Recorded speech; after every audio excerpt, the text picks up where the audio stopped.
finally you're here. It feels like I've been waiting forever. No, I know it's not your fault. It's just that today I'm feeling so... blah. As you can see, I haven't managed to get myself out of bed today. That's why I summoned you to my chambers. Well, I'm glad you asked. I'd have told you anyway, of course, but still. Well, it's all thanks to the common rabble. They've been making things ever so difficult for me, my little helper. Oh, it's all the same things as usual, really. Revolts, petitions, general rabble-rousing. But lately, it's been happening more and more often. All across my empire, the commoners are banding together and causing all sorts of mischief. It's made everything more difficult, but it's been especially hard on the trade routes. I had to wait 3 extra days for my new silk sheets to arrive. 3!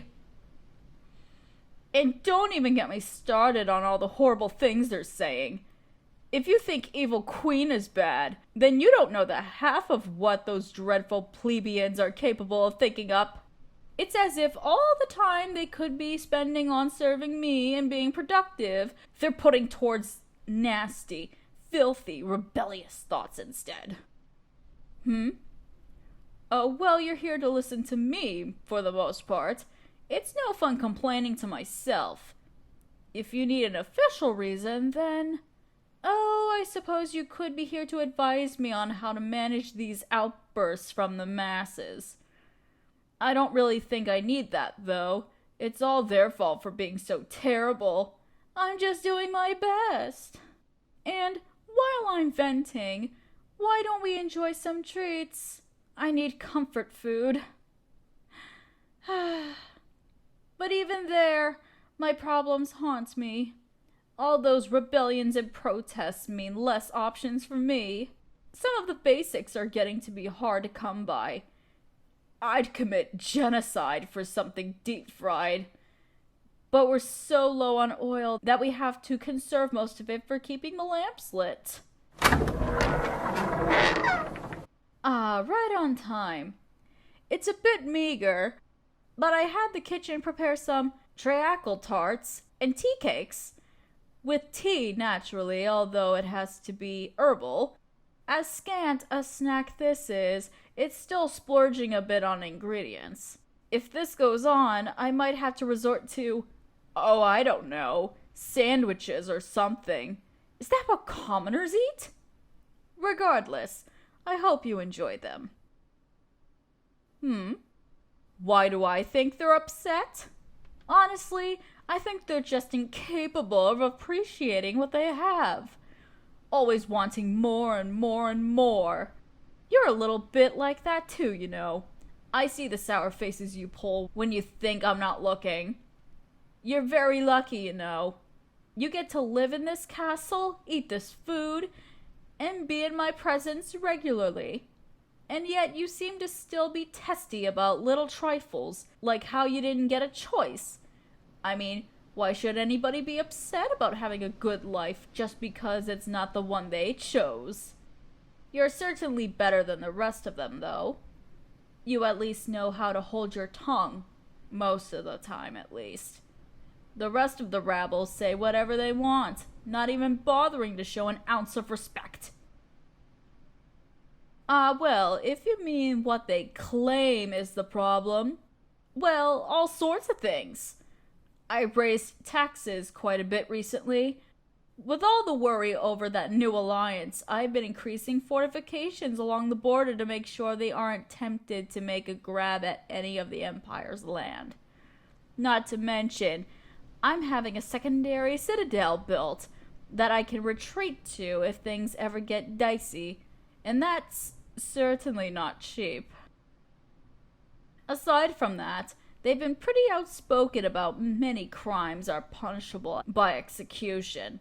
That one I can't even begin to understand. I mean, what's the problem? If you're not a criminal, you have nothing to fear. If anything, I should be the one holding more executions to get rid of more criminals. But these things pass with time. It's hardly the first time I've had to deal with the masses and their revolts. I have some things in the works to take care of it.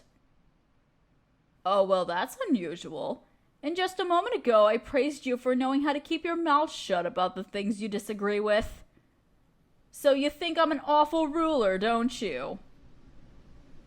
Perhaps it's the fact I've become so desensitized to insults recently, but I don't even mind that you said that.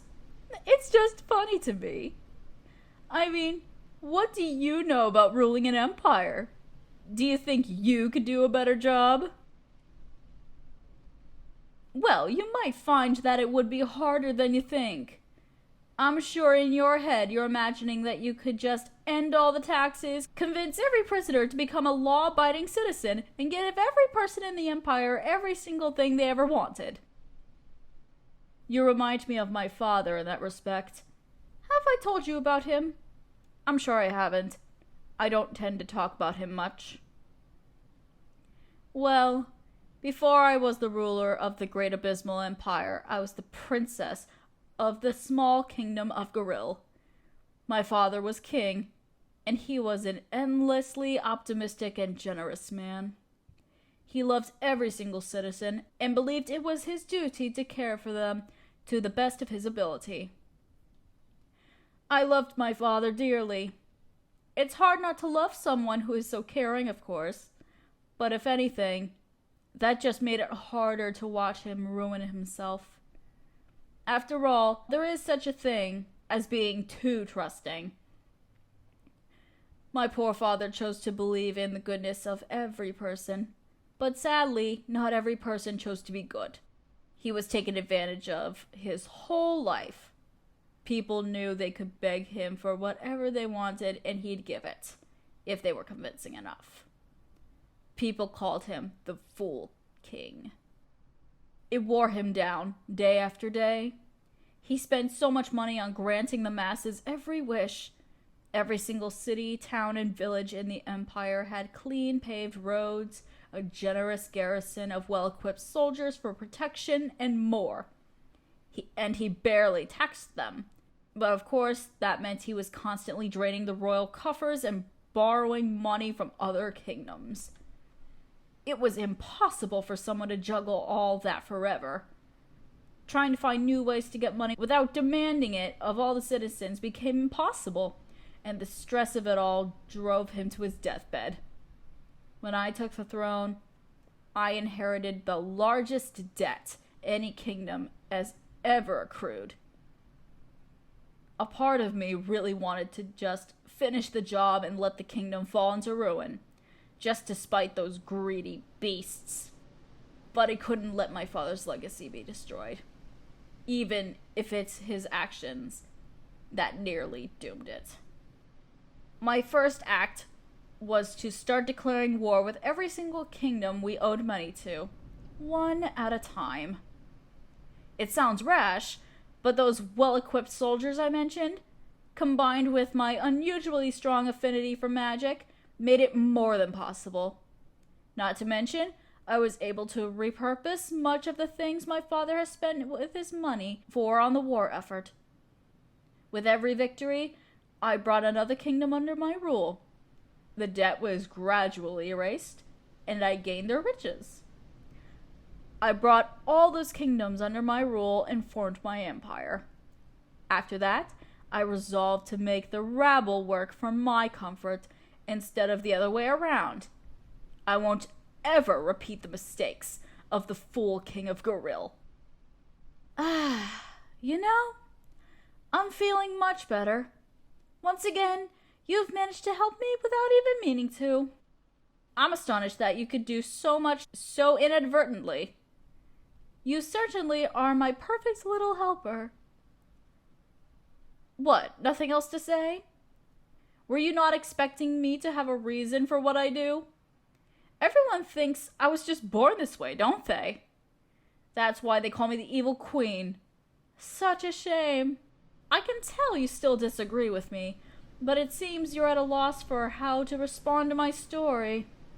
Well, I'll tell you.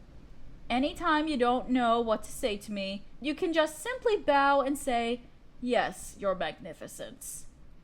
You don't need to be clever, you just need to be obedient. Well, since I'm feeling better, why don't we go for a carriage ride? It's such a lovely day out. Well, I don't exactly know that. I haven't looked outside, but I can make it a lovely day if it isn't already. The perks of being a sorceress. Come along, little helper.